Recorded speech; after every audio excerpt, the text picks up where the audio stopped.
Welcome to my presentation on the internet advertising and consumer behavior. I'm Hannah, and this presentation is basically going to be a quick overview of the goals of advertising and how it traditionally has affected consumer behavior, and how the introduction of the internet has changed that same sort of behavior.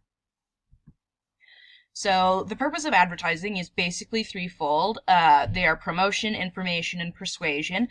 Promotion is just to spread the image of a company or product or service across different mediums, whether it be newspaper or online, as we're going to continue to discuss.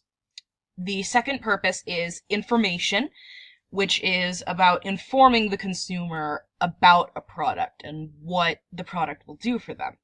And then persuasion is the part of advertising where there is a call to action, a call to purchase this service or to recognize that you have a need of this service and for the consumer, and to convince the consumer to partake of the product or service. And the effects of advertising on consumers, there's a couple of different ones. There is a sense of awareness, as in the customer actually knows the product exists. There are product previews, which can be divided into two subcategories about previewing the features of a product or previewing the benefits of a product.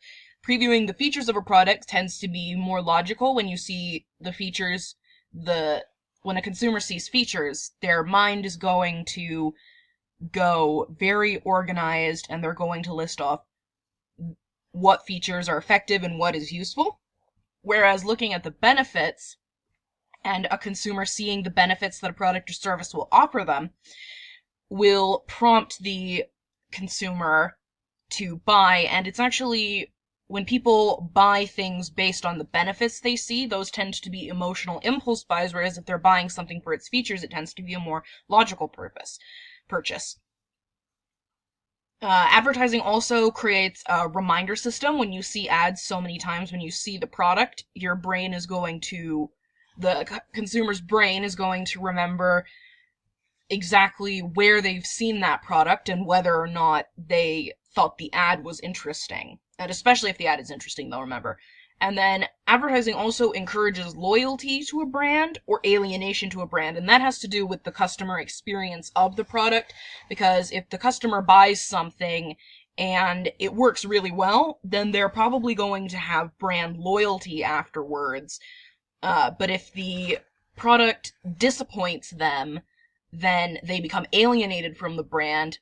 And what's interesting about these is that whether they decide to become loyal to a product or distance themselves from a product, the consumer afterwards is no longer as strongly affected by advertisements in their purchasing decisions within regards to that specific product or service. And then enter the internet in the 1980s and 1990s, and even in the modern day.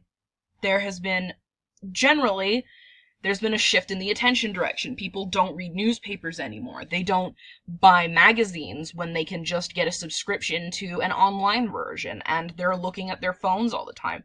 There's also been, because of too many ads, there are ad blockers to help prevent interrupting a consumer's casual browsing experience, which limits the promotion of any product that wants to take on the online market. And then there is the power of the review. Roughly 61% of consumers in the modern market read product reviews before they decide to buy, and favorable reviews work in favor of a product or service that a company is trying to provide, whereas strong negative reviews are going to harm a company, because people are willing to trust the reviews they see on social media, that they see on the website.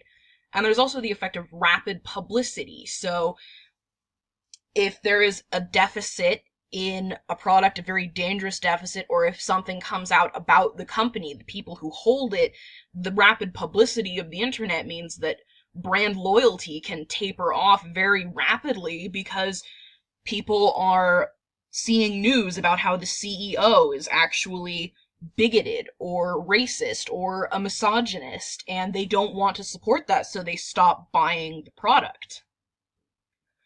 So in turn, there has been a shift in advertising strategy as of late, which involves relocating business to primarily focus on being online as opposed to being in stores, or to shift where their advertising platform is mostly placed. There's also a greater emphasis on clever writing, because if you write a poor advertisement, people are going to see that and they're going to judge the company for it.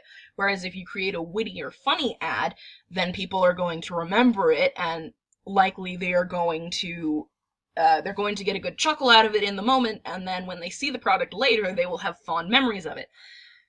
There is also even more repetition with web banners that can be put up and sponsorships that can be given to online creators.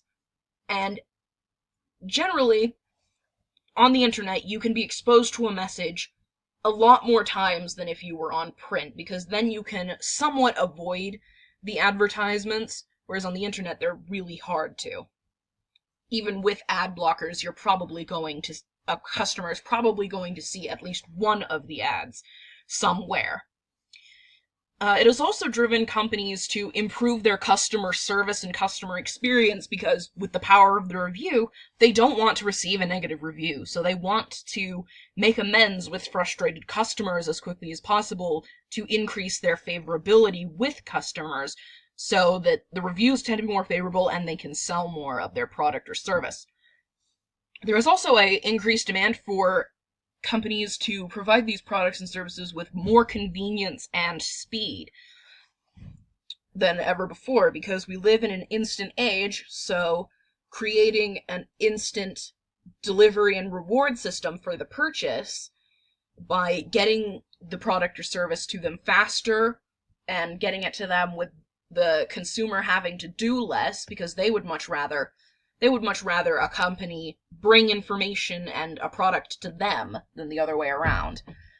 And then the last thing is that lots of companies have become cross-platform. They have to build strong web presences. They have to work not only in providing advertisements on banners on sponsored websites, but they also have to be able to keep up a strong social media profile.